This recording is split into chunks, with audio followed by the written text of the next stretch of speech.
जय बोलो विजयवती माता जी की जय। ये हुआ ना ऐसा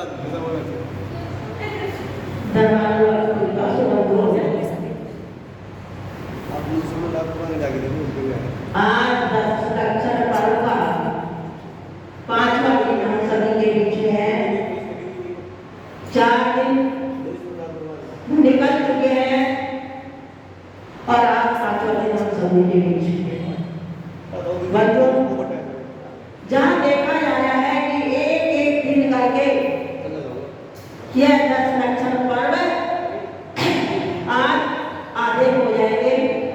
तो बंधु, जहाँ आचार्य देवों ने प्रारंभ में 4 कसायों के अभाव में 4 धर्मों का उद्भव हुआ था और बंधु प्रथम दिन क्रोध कसाय के अभाव में उत्तम क्षमा धर्म, मान कसाय के अभाव में उत्तम मार्जव धर्म और माया कसाय के अभाव में उत्तम मार्जव धर्म और तब लोभ कसाय के अभाव में उत्तम शौच धर्म का उद्भव हुआ था।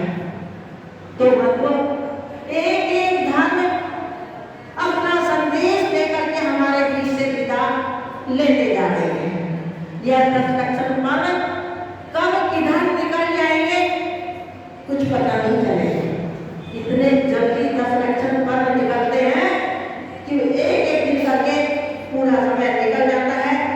तो बंधु, जहाँ इस धर्म रूपी गंगा में हम आज 5वां दिन है धर्म रूपी गंगा में स्नान करते थे, किंतु जहाँ हम देख रहे हैं कि हमने 4 कसायों के अभाव में 4 धर्मों को अपनाया।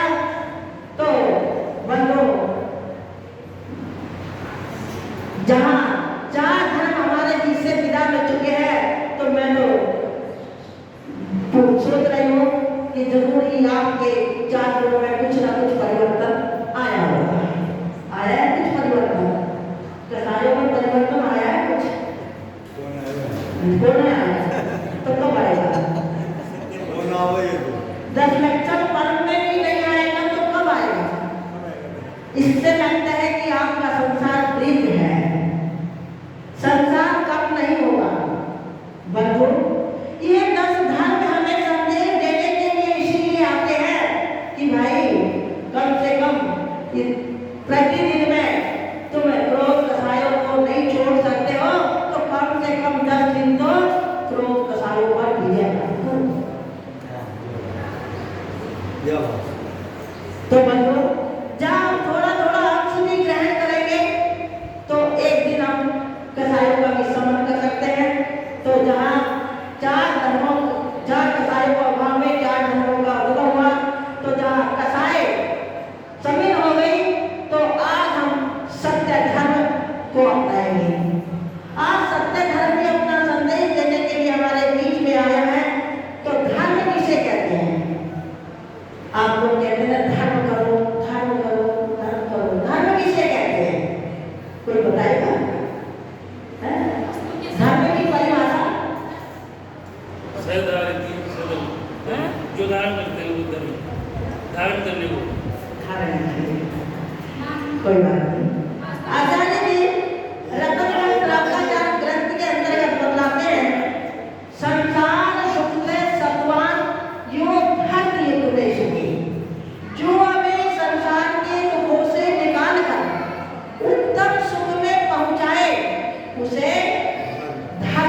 ऐसे ही मानना चाहिए, और जो नहीं मानता वो मिथ्या दृष्टि हुआ करता है।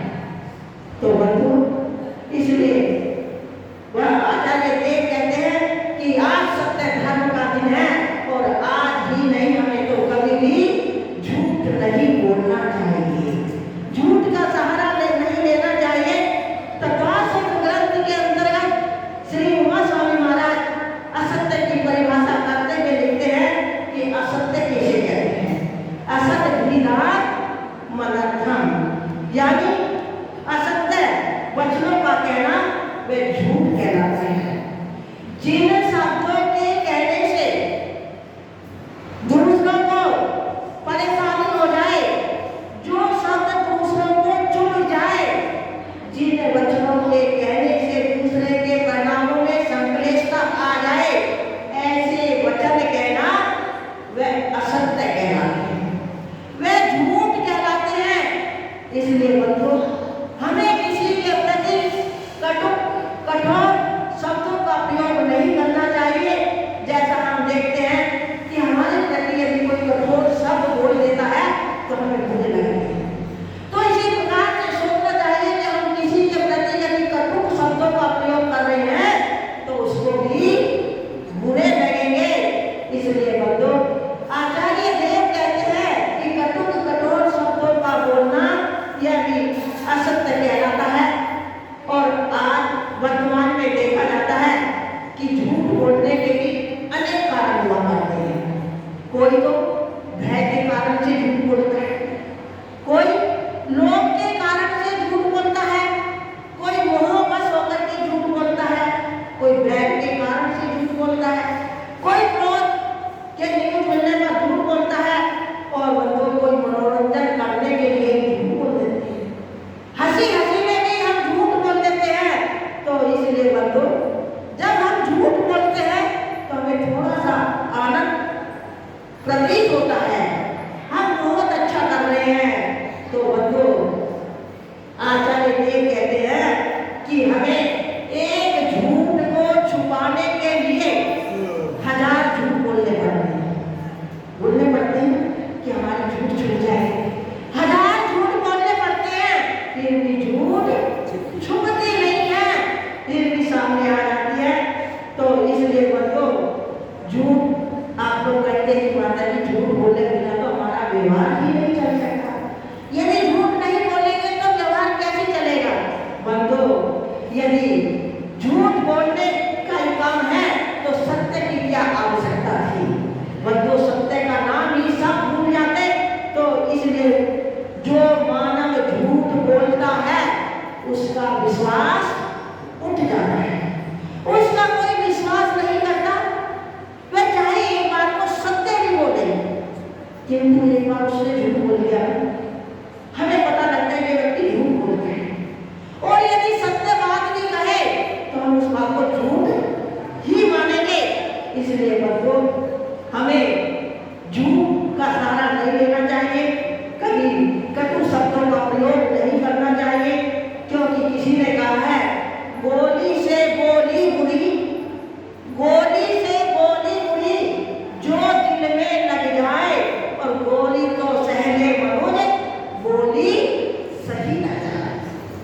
एक बार को गोली लग जाती है तो उसका घाव भी ठीक हो जाता है, किंतु यदि किसी की गोली हमारे लग गई, किसी के कटु शब्द हमें चुभ गए, तो वो घाव भरने वाला नहीं है, वो घाव बहुत तक बंधु हमें रुलाता है। इसलिए आचार्य देव कहते हैं कि हमें शब्दों को बहुत सोच समझ करके बोलना चाहिए।